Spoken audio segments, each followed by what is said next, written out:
السلام علیکم ورحمۃ اللہ وبرکاتہ۔ 12ویں جماعت کے طلاب، آج ہم ایک اور نظم پڑھنے جا رہے ہیں جس نظم کا عنوان خاک ہند ہے۔ یہ نظم ایک مشہور شاعر چک بست نے لکھی ہے، جن کا اصلی نام پنڈت برج نارائن تھا۔ ان کے والد کا نام ادت نارائن تھا، وہ بھی شاعر تھے۔ تو چک بست 1882 میں فیض آباد میں پیدا ہوئے، لیکن یہ اصلاً کشمیری تھے، کشمیری برہمن خاندان سے تعلق رکھتے تھے۔ ان کے آب و اجداد ہجرت کر کے فیض آباد میں آباد ہو گئے تھے۔ پنڈت برج نارائن ان کا اصلی نام تھا، چک بست وہ اپنا تخلص استعمال کرتے تھے۔ انہوں کو بچپن ہی سے شعر و شاعری کا شوق تھا، وکالت کا پیشہ سے وابستہ تھے، لیکن شعر و شاعری کے ساتھ بہت دلچسپی تھی۔ آپ اندازہ کیجئے کہ ابھی 9-10 سال کی عمر میں تھے کہ آپ نے شعر و شاعری شروع کر دی، اور جلدی ایک اچھے شاعر کی حیثیت اور معیاری شاعر کرنے لگے۔ تو آج ہم انہی کی ایک نظم پڑھیں گے جس نظم کا عنوان خاک ہند ہے۔ یہ نظم 6 بند پر مشتمل ہے۔ اس نظم کو اردو میں ایک نظم میں ایک اہم مقام حاصل ہے۔ تو ہم پہلی لیکچر میں یعنی پہلے قسط میں پہلی نشست میں صرف اس کے 3 ہی بند پڑھیں گے، تو باقی دوسرے جو 3 بند ہیں وہ ہم دوسری نشست میں پڑھیں گے۔ اس نظم کو ایک شاعری کی تحریک میں ایک اہم مقام حاصل ہے۔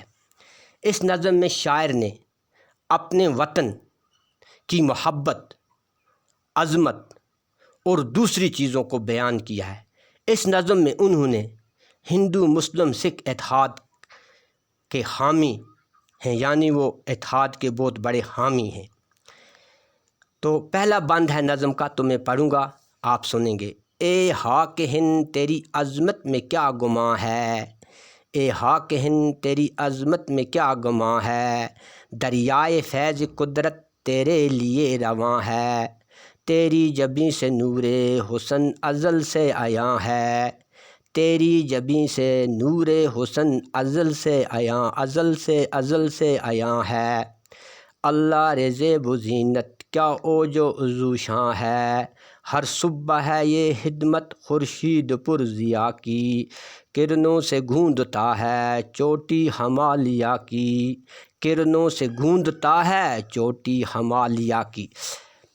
شاعر اپنے ملک کی عظمت، اپنے ملک کی حب بیان کرتے ہوئے فرماتے ہیں کہ میرے ملک کی یہ پاک مٹی سے مخاطب ہوتے ہیں، اتنی عظیم ہے، اتنی بلند ہے کہ اس کی بڑائی میں کوئی شک نہیں ہے۔ تیری قدرت نے اس میں بہت ساری نشانیاں عطا کی ہیں جو ہمیشہ کے لیے رواں دواں ہیں، یعنی اس پر خدا کا کرم ہے۔ اے میرے ملک، تیری عظمت کا یہ حال ہے کہ تیرے ماتھے سے عزل حسن ظاہر ہے، تیری سج دج اور تیری شان و شوکت کا کیا کہنا ہے، تیری بلندیوں، تیری عظمت، تیری زینت کا کیا کہنا ہے، تیری چوٹی ہمالیہ جو اوپر بلندی پر ہے، جو دنیا دیکھ کر تھک جاتی ہے، اس چوٹی کی طرف دیکھ کر اس کی نظریں للچاتی ہیں، یعنی وطن کی حب کی طرف بیان کرتے۔ اب ہم بند نمبر 2 پڑھیں گے۔ اس خاک دل نشیں کے چشمے ہوئے وہ جاری، اس خاک دل نشیں کے چشمے ہوئے وہ جاری، چین و عرب میں جن سے ہوتی تھی آب یاری، سارے جہاں پہ جب تھا وحشت کا ابر طاری، سارے جہاں پہ جب تھا وحشت کا ابر طاری، چشم و چراغ عالم تھی سرزمیں ہماری، شمع ادب نہ تھی جب یونان کی انجمن میں، شمع ادب نہ تھی جب یونان کی انجمن میں، تاباں ہمارے دانش اس وادی کہن میں۔ شاعر چک بست لکھنوی، یعنی انہوں نے لکھنؤ میں پوری سکونت حاصل کر دی، انہیں لکھنوی بھی کہتے تھے۔ دل میں جگہ کرنے والے اس ملک کی مٹی سے ایسے دریا نکلے تھے، اے میرے ملک آپ سے ایسے دریا بہتے ہیں جن پر دنیا کی نظریں جمی ہوئی ہیں، نکلتے جنہوں نے چین اور عرب کو سیراب کیا ہے، بڑے بڑے ملکوں کو سیراب کیا ہے۔ یہاں پر چین اور عرب کی طرف اشارہ کیا، مراد یہ ہے کہ یہ ساری دنیا پر جہالت کے بادل چھائے ہوئے تھے، لیکن میرا ملک اس وقت بھی دنیا کو روشنی اور اجالا دیتا رہا ہے۔ جب یونان کے بڑے ملکوں کی محفلیں علم و ادب کی شمع سے روشن نہیں تھی، جو یونان فلسفے میں، حکمت میں، دانائی میں مانا جاتا، لیکن اس وقت بھی ان میں یہ شمع روشن نہیں تھی، لیکن اس وقت بھی میرے ملک میں اس عقل اور حکمت کے سورج چمک رہا تھا، اس وقت بھی یہاں یہ روشن تھا۔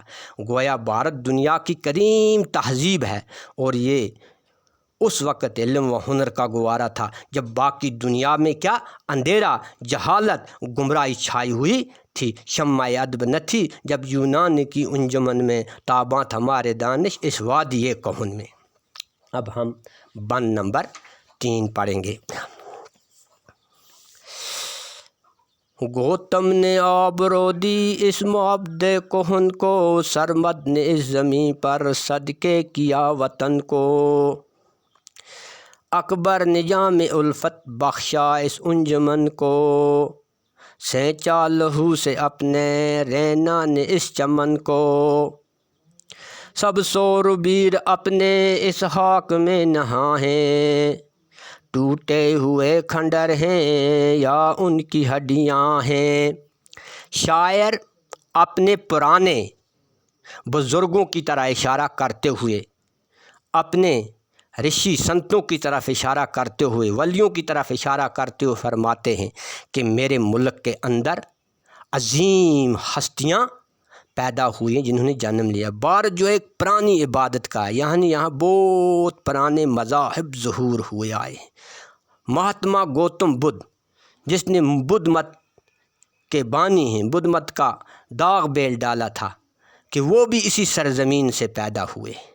انہوں نے اس زمین میں عزت بخشی، رونق بخشی، اور ایک نئے درہم کی داغ بیل ڈالی۔ یہ مذہب دنیا کے دوسرے ملکوں تک پھیلا ہے، اور دوسرے میں آپ فرماتے ہیں کہ شیخ سرمد ولی بزرگ ولی تھے جو دوسرے ممالک کے، انہوں نے اسی ملک کو محبت اور پیار سے چنا، اور اللہ نے اپنے ملک کے بدلے اس ملک کو انہوں نے اپنایا۔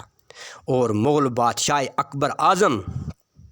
اکبر نے جام الفت بخشا اس انجمن کو، اور مغل بادشاہ اکبر اعظم نے اس ملک کے لوگوں کو محبت، یکجاتی کا جام بانٹا، اور سب لوگوں کی بلائی مد نظر رکھی، جو ہندوستان پر کئی برسوں تک چھائی رہی، جن کے آج بھی نقش موجود ہیں۔ تو